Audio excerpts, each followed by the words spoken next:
జగన్ గారు వచ్చే ఏడాదిన్నర తర్వాత ప్రజల్లోకి వస్తారంట, పాదయాత్ర తిరిగి మళ్ళీ చేస్తారంట. చేయనండి, ప్రజాస్వామ్యం ఎవరైనా చేయొచ్చు. ఓకే, చేస్తే తప్పేమో చేయనండి.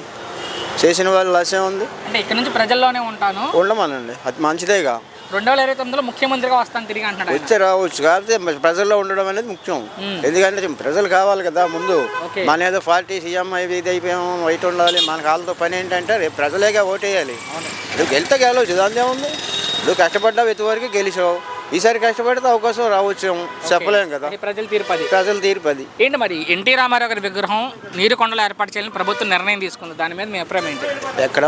నీరుకొండ బాబాయ్. నిరుకొండ తీసుకోవడం తప్పేం లేదు కదండి. శానశాల ఇప్పుడు నేను రాజుపై దగ్గర ఇక్కడ ఓపెన్ చేస్తున్నారు, ఎప్పుడు నిండో అనుకున్నారు, కుదరలేదు, పెట్టుకున్నారు. పెట్టుకోవచ్చు, ఏంటంటే ప్రజలకి ఇబ్బంది లేని చోట పెట్టుకోవాలి అది, అంతే తప్ప నడి రోడ్డు మీద పెట్టేసుకొని దాని గురించి ట్రాఫిక్ ఆపేసుకొని అంత కాదు.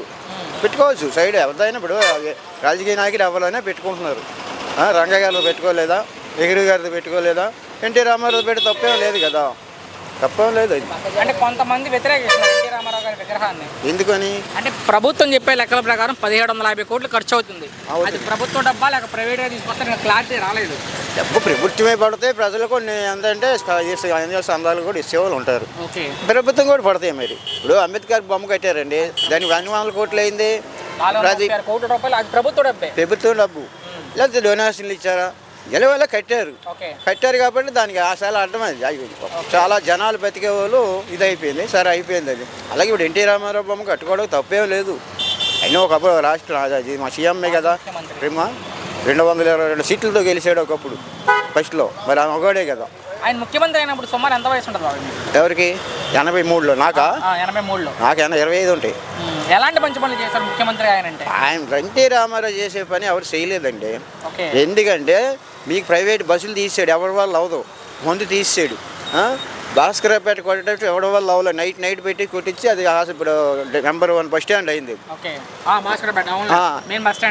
భాస్కరపేట అవతల సిపిఐ సిపిఎం ఇప్పుడు కొట్టుకోవడమే ఆ టైంలో.